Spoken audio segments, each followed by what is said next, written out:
Okay, so in this video lecture, we're going to talk about a few more topics that relate to unemployment. So the first, real briefly, is how do we go about collecting all of this data, right? So when we're measuring the civilian population or the number of people in the labor force, or unemployed people, where do we get those numbers?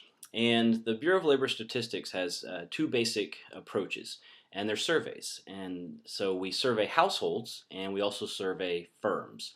So when we survey households, the basic questions we ask are, first off, are you currently working?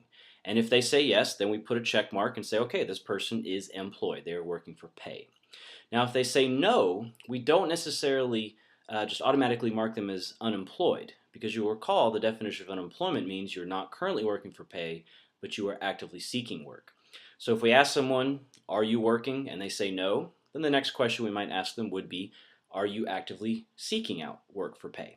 And if they say, no, I'm not working, but yes, I'm seeking work, then we would classify them as unemployed. Now, if they say, no, I'm not working, and no, I'm not actively seeking pay, then we might go into additional questions to figure out if they're retired, or if they're a stay-at-home parent, or if they're going back to school, or if they are, they're not searching due to economic reasons, for example, discouraged workers. So that's the first way we start going about collecting this data, is we simply call up a sample of households and we ask them some questions and then categorize them. Now, another way we collect the data is we call up firms and we ask, how many people are on your payroll? And so we may call one firm one month and they say, we have 100, people on our payroll. The next month we call them back and they say, well, we only have 98 people on the payroll. We only have 98 positions that are either currently filled or that we're trying to fill. Well, that suggests then that if they went from 100 to 98 payroll positions, that maybe they had to cut back on their payroll. So that suggests that maybe those two people became unemployed. And so between these two surveys, between the household surveys and the firm or the payroll surveys, we're able to get a pretty good idea of just how many people fall into each category. And again, these are samples, so we work with the data, we do some statistics, and then we extrapolate.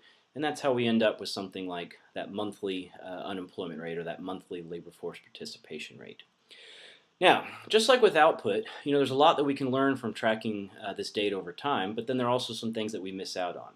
Same with unemployment. So it gives a pretty good picture of the health of the economy with respect to the employment situation. But in particular, there's two groups of people that we may miss out on when we just look at the kind of headline official rate of employment. Now, the first group is one we've already talked about, and those are discouraged workers.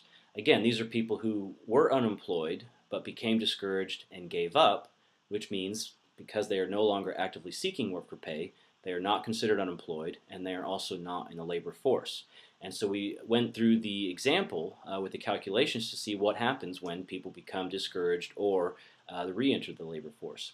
And so we do try to keep track of those people. There's a variable that the Bureau of Labor Statistics produces, and it does account for the kind of officially unemployed people according to our definition, but it also considers people who are only what we call marginally attached to the labor force. So that may mean they're a discouraged worker, or there may be other factors going on. So they're not quite in the labor force, but they're pretty close, and so we include them to get a wider, broader picture of the health of the employment situation. Now, the other group of people that we don't necessarily account for in kind of the headline rate of unemployment are people who are underemployed. And so this can take two forms. In one case, a person may be underemployed if, say, they are only working 30 hours a week, but they would like to be working 40 hours a week. So we say that person is underemployed because they are not working enough hours. Now, someone who chooses to only work 30 hours is not necessarily underemployed, because if they're working as many hours as they desire, then that's their choice. So it's not that anyone who works less than 40 hours is automatically underemployed.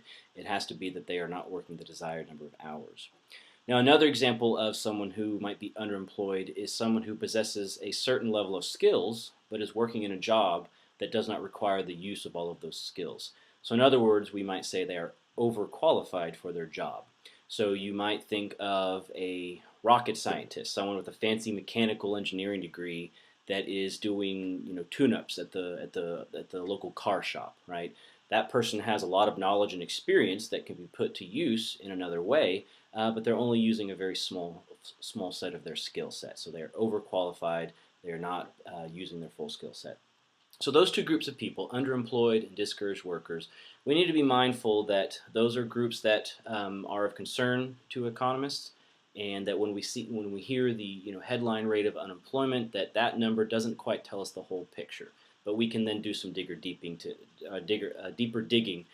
figure out what's going on. Now, of those people who are officially unemployed, who are not currently working but are actively seeking work for pay, there's different types. There's different reasons that people find themselves unemployed.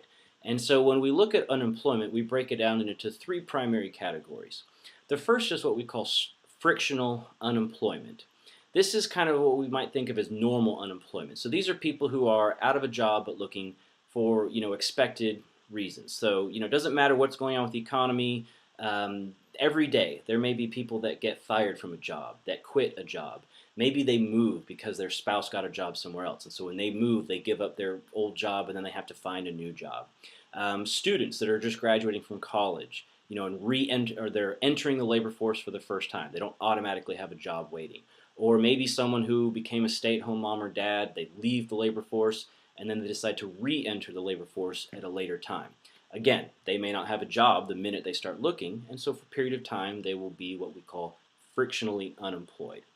Again, this is to be expected. This is happening all the time. And in the meantime, what we as a society can do to help them out for both those economic and ethical reasons we talked about is we can provide them with unemployment benefits in certain cases. So there are certain things that, if they happen, you don't qualify.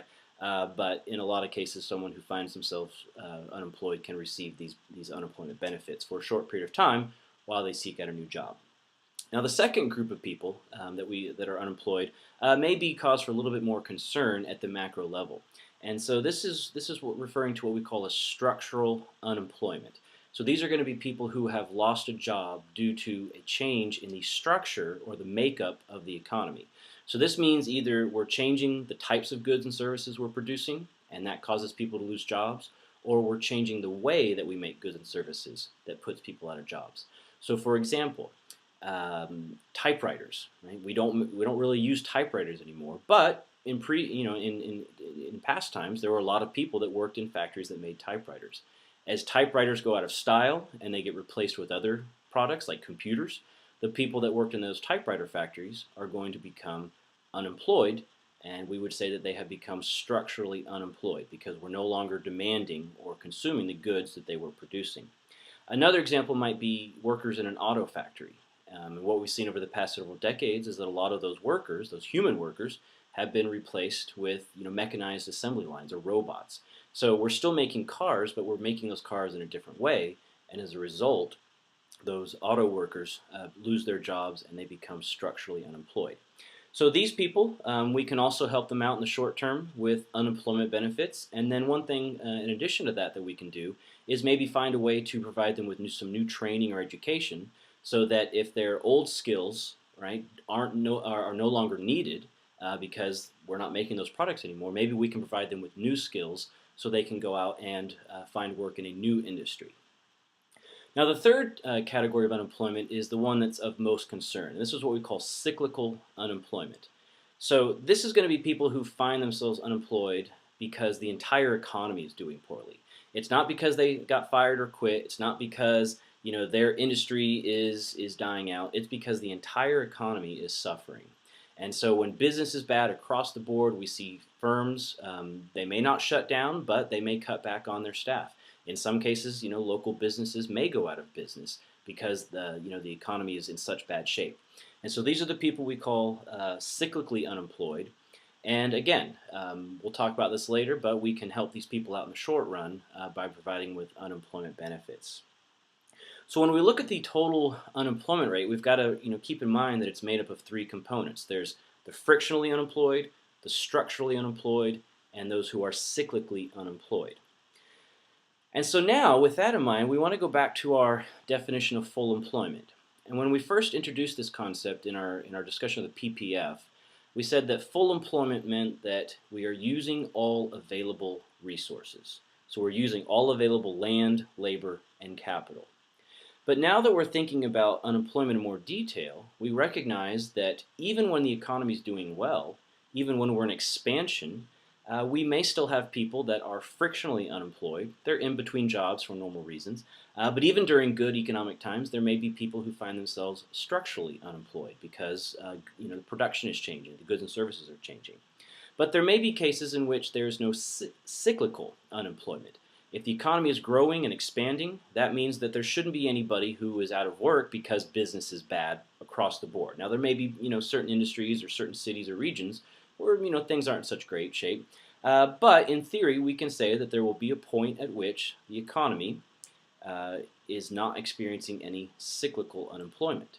But what that means then is that we will always probably have some frictional and structural unemployment. In other words, the overall rate of unemployment is never going to reach zero. So even in the best economic times, there's still going to be people out of work for frictional and structural reasons.